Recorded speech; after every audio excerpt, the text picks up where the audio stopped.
आज हम बात करेंगे एक ऐसे माउथ डिसऑर्डर के बारे में जो धीरे धीरे मुंह को टाइट कर देता है। ओरल सबम्यूकस फाइब्रोसिस या इन शॉर्ट ओएसएमएफ। ये कंडीशन अगर इग्नोर कर दी गई तो आगे चलकर माउथ कैंसर का रिस्क बढ़ा देती है। तो चलिए जानते हैं ये होता क्या है, कैसे होता है और होम्योपैथिक ट्रीटमेंट के बारे में पूरा डिटेल में जानेंगे। नमस्ते, मैं डॉक्टर पूनम बहुत बहुत स्वागत करती हूँ आप सभी का टॉक विद डॉक्टर पूनम में।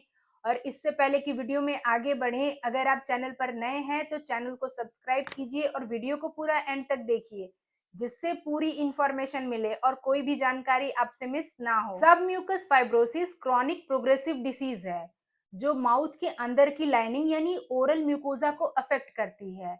इस कंडीशन में फाइब्रस बैंड्स डेवलप होते हैं जिससे माउथ की ओपनिंग ग्रेजुअली कम होने लगती है, जिससे पेशेंट अपना मुंह पूरा नहीं खोल पाता है और उसे स्पीकिंग, ईटिंग या फिर कुछ च्यूइंग करने में भी डिफिकल्टीज होने लगती है। अब हम बात करते हैं कॉजेस की, तो सबसे कॉमन कॉज है सुपारी या तंबाकू का इस्तेमाल करना। ये दोनों सब्सटेंसेस ओरल टिश्यूज में केमिकल इरिटेशन क्रिएट करते हैं, जिससे जो है ज्यादा कोलाजन डिपॉजिट होने लगता है। और इसके अलावा अदर रीजंस भी है, जैसे विटामिन और आयरन की डिफिशियंसी, ज्यादा स्पाइसी फूड लेना, पुअर ओरल हाइजीन या फिर जेनेटिक टेंडेंसी भी रीजन हो सकता है। अब हम लोग बात करेंगे सिम्टम्स की।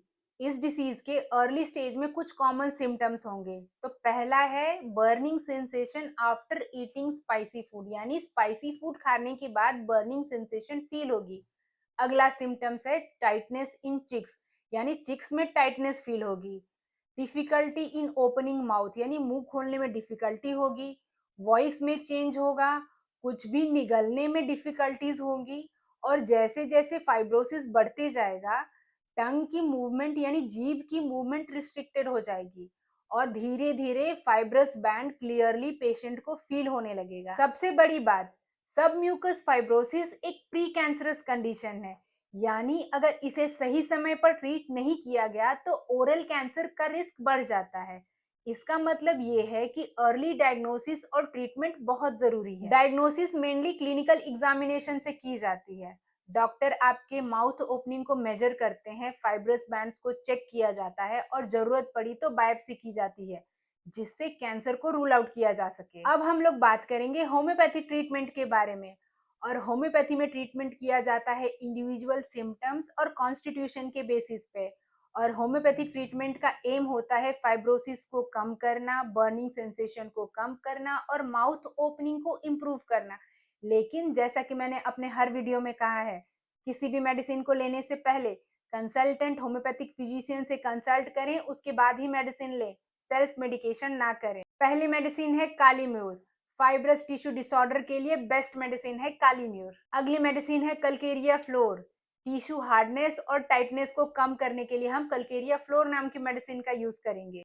मर्कसॉल, अगर माउथ में अल्सर और बर्निंग है तो हम मर्कसॉल का यूज करेंगे। Nitric acid, painful mouth ulcer और बर्निंग सेंसेशन के लिए हम नाइट्रिक एसिड नाम की मेडिसिन का यूज करेंगे। अगली मेडिसिन है थुजा, जो क्रॉनिक म्यूकोजल कंडीशन में काफी बेनिफिशियल है, थुजा नाम की मेडिसिन। नेक्स्ट मेडिसिन है नेट्रम्यूर। जब माउथ ड्राइनेस और टाइटनेस बहुत ज्यादा है तो नेट्रम्यूर नाम की मेडिसिन का यूज करेंगे। होम्योपैथिक मेडिसिन के साथ में कुछ लाइफस्टाइल चेंजेस भी करने होंगे, जैसे तंबाकू, सुपारी और अल्कोहल कंजम्पशन को बिल्कुल बंद कर दे।